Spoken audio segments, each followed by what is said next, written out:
assessment of the eyes. Now we will proceed to the assessment of the ears. First, we need to prepare all the materials and equipments needed, and after that, introduce ourselves to the patient and verify the patient's identity, and then discuss the procedure we will be doing to the patient, why is it necessary, and how the patient can cooperate with the procedure. Okay, good day, sir. I'm Pearl po, and may I know your name? My name is King Christian Amsabal. Okay, how about your age po? I'm 16 years old. Okay, can I just check your wristband for a while Yes. po? Okay, sir, today po, i-assess ko po yung ears ninyo para po ma-determine kung meron po bang any abnormalities and underlying problems. Is that okay with you, sir? Sige po. Okay, sir, sumunod lang po kayo sa instructions during the assessment para po mapabilis po yung assessment. Okay po? Sige. Okay, sir, thank you.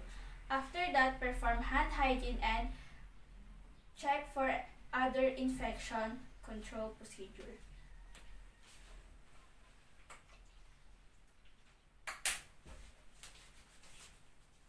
After doing that, provide for the client privacy, close the curtains around the bed, or if the patient is in a private room, close the door of the room. After that, ask necessary questions about patient's health history.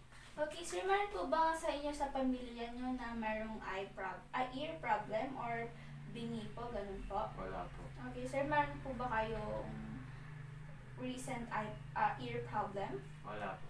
Meron po ba kayong sinusuot na hearing aid? Wala po. May mga medications po kayong iniinom? Wala po. Meron po ba kayong nararamdaman na pagsakit or medyo nagbibingi-bingi po kayo? Wala po. Okay, sir. Kailan po yung huli ninyong pa-check up ng ears po ninyo? Last year po. Okay, sir. Thank you po. And then after that, we will now proceed to inspecting the auricles.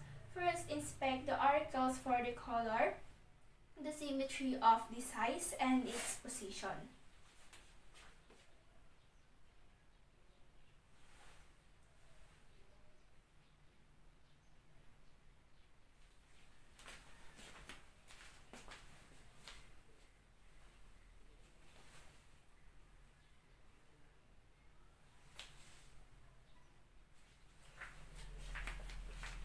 Now, we will palpate the auricles for the texture, elasticity, and area of tenderness. Gently pull the auricle upward, downward, and backward.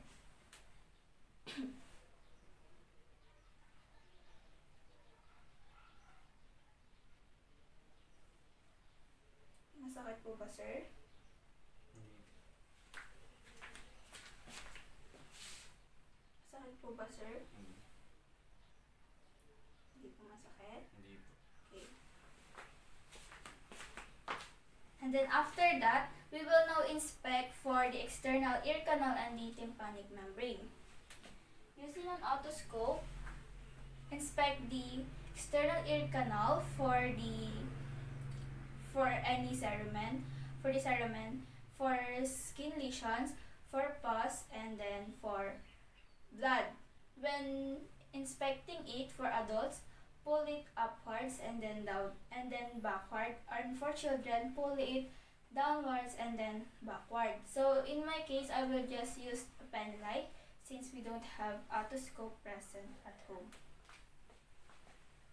Sir?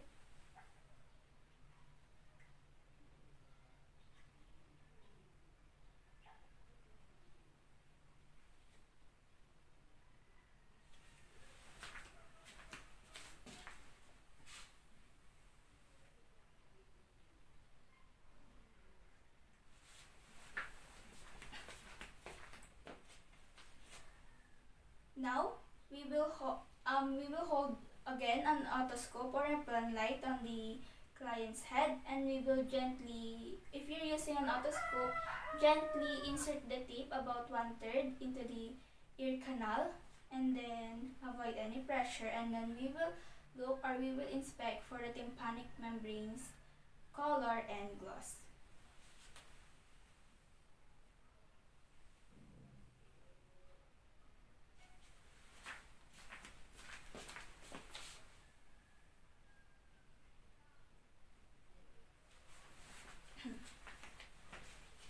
Now, after assessing the the ear structures, we will now proceed to the gross hearing acuity test. First, assess the patient's ability to respond on normal voice tones or normal tones of voice. If the patient can't do this or can't respond on that test, perform the following test. First, we will do the watch tick test. Have the patient occlude one ear and then out of the sight of the patient, place a watch around 2 to 3 centimeter distance on the another ear which is not blocked, and then ask the patient what he can hear, and then repeat this step for the other ear.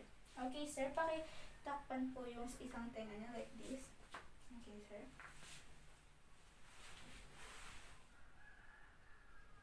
Okay, sir, may naririnig po ba kayo? Yes po. Okay, thank you po. Sa kabila naman po.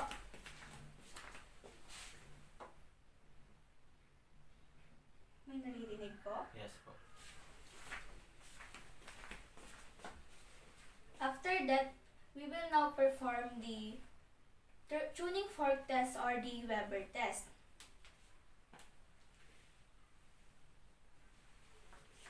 Get the tuning fork test. In my case, I will just do an improvised tuning fork test and then hold the base of the tuning fork and then activate it by tapping it on the back of your hand near in your knuckles or by stroking it between your thumb and your index fingers. And then once it vibrates or it is activated, place it on top of the client's head and ask the client if he hears the noise or the sound. Okay, sir, naririnig niyo po ba? Yes po.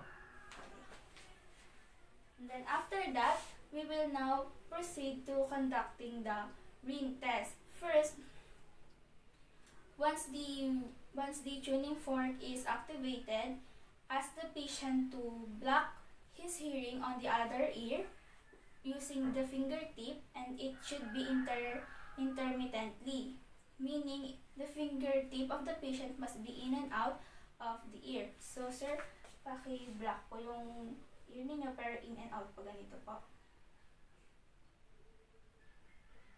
Okay.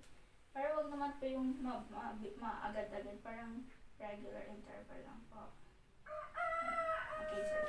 And then, place the vibrating tuning fork on the mastered process and then ask the patient to tell you when the vibrations can no longer be heard. Okay, sir, sabihin niyo po sa akin kapag hindi niyo na po naririnig yung vibrations, okay? Okay.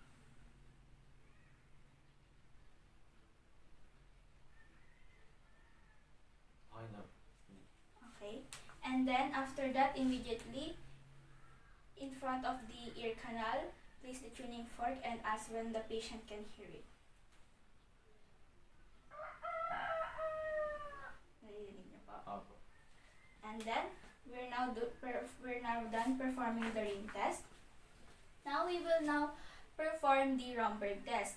Have the patient stand, and then the feet stand with each other and the hands on the side and with the eyes both open, and then after that, do it again with the eyes both closed. Note for the ability of the patient to maintain balance. Presence of swaying is considered a positive Romberg. Okay, sir, tayo po tayo. And then, paglitin po natin yung feet.